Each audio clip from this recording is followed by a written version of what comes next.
Live from Fargo and serving you on TV, online, and on the go. This is Valley News Live at 10. We have a lot of people in North Dakota that care about tradition, they care about family values, they care about the family unit. The Sunday closing law, otherwise known as the Blue Law, looks like it will soon be in the rearview mirror. It's been a long-standing tradition in North Dakota to prohibit retail stores from opening before noon on Sunday. But today, the state is another step closer to repealing this law as the bill passed in the Senate by a 25-21 vote. Valley News Team's Katie Opperly spoke with a store manager in downtown Fargo who says she's excited for the opportunities this repeal could bring. I'm kind of surprised that it passed, but it's exciting. I think it's something that has been a long time coming. Josie Dan's family owns Zanbros, just one of the many shops in downtown Fargo. She says the Sunday closing law has been a thorn in their side. It's important that Fargo have the opportunity to be open on Sundays, especially with Moorhead. That is open, and we lose a lot of our business to them. Dan says downtown Fargo is a destination that gets a number of traveling tourists, and the repeal of this law could be a real asset for this area. And especially in the mornings, you know, you have people staying downtown at hotels, or, you know, they come downtown with their families, and it's sort of like, wait, why is everything closed? She says this repeal is not only good for downtown Fargo, but it's also helpful for all businesses to have the opportunity to be open. As a business owner, I think it just makes sense, and I think it's only fair to businesses all around. The only thing standing in the way of the repeal going into action is the signature of Governor Doug Burgum. I think that the repeal would be a positive thing for business owners in our state. We have to be able to say we trust our parents and their decisions on how they're going to spend a Sunday morning, and we have to be able to give the opportunity to business owners and trust those business owners. So be on the lookout, because some store signs may be changing very soon. In Fargo, Katie Opperly, Valley News Live. If signed by Burgum, the bill would take effect August 1st. A bill that focuses on missing and murdered Indigenous people is making its way through the North Dakota Senate. As of right now, the state doesn't have a database for missing people, but House Bill 1313 would fix that, creating a database. It would help filter missing person searches. Fargo Representative Ruth Buffalo says there's not much data, especially with missing and murdered Indigenous people. I know data tells a story. Without data, there is no clear evidence that a problem exists. Therefore, it is essential for accurate data reporting and swift action taken by authorities when people go missing. The bill received a due pass recommendation in committee. An explosion in Moorhead over the weekend left one former Concordia student athlete with third-degree burns. Michael Herzog's family says he lit 3 stove burners in a fish house parked behind Moorhead's Our Redeemer Lutheran Church. When the flame went out Sunday morning, he lit a match. That's when the fish house exploded. The church's secretary was pulling into the parking lot when she heard screaming. There were no flames at all.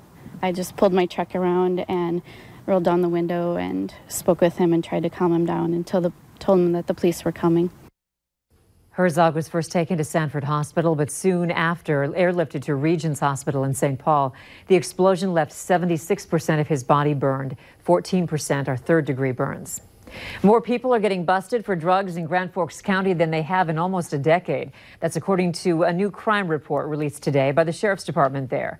This just weeks after we brought you a story from the city of Grand Forks saying major crimes are down. Valley News Team's Melanie Palmer joins us in the studio now to break down what this means. Melanie? Andrea, these crime stats from last year show drug and narcotic violations have doubled. They jumped from just 57 violations in 2017 to 109 last year. And that's a huge increase from 2010 when just 23 violations were recorded. So where are these violations being made in the county? We're told they're fairly spread out. But why are they mainly drug related? You have probably already guessed this, but the opioid crisis is playing a role. However, Lieutenant Derek Zimma with the Grand Forks Police Department tells us they are always working with other entities in the community to tackle the issue. I think there's always been a natural correlation between drug use, alcohol use, because that's addiction as well, substance use and abuse, and a variety of different types of crimes. So if we can positively impact the addiction levels or help our community partners positively impact those levels within our community, we should see a decrease in a lot of other areas. Zimmel also says this issue is not just targeting the Northern Valley. It's an ongoing concern for communities across the nation. Now, a deputy with the Grand Forks County Sheriff's Department also tells us the increase of drug arrests doesn't necessarily mean an increase in these activities. They say it could be law enforcement officials doing their job and implementing their training effectively. Andrea? All right, thank you, Melanie. Some violations dropped in 2018, including burglaries, simple assaults, and theft from buildings. Governor Doug Burgum today joined local, state, and federal leaders for the signing of a new agreement for the Fargo-Moorhead area diversion project.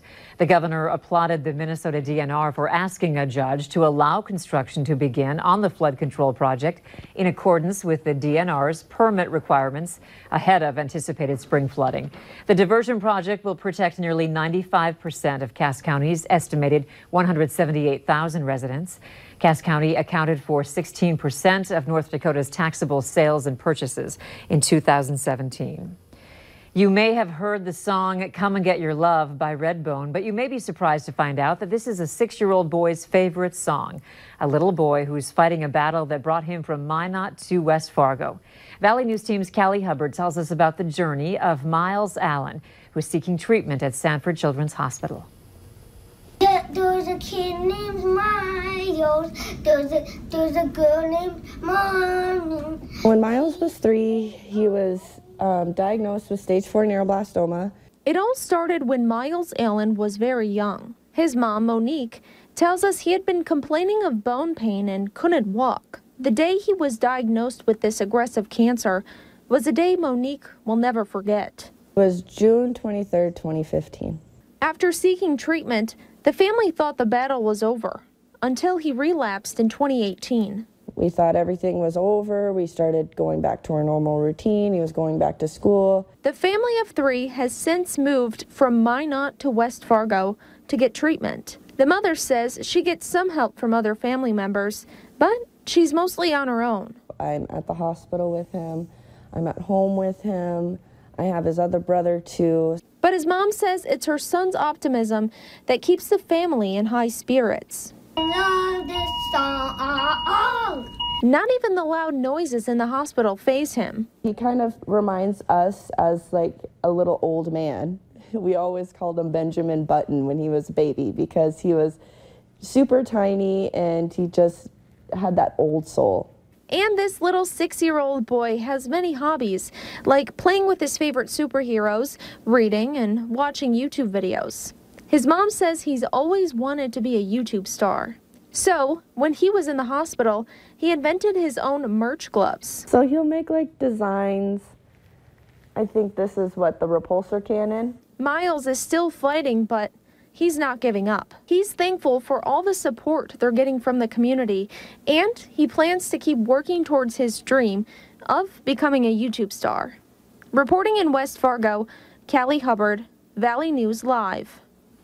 They have gone, the family, from not knowing anyone in the FM area to having a community of people climbing mountains for miles. The family has set up an account with Bell Bank and Lend a Hand Up.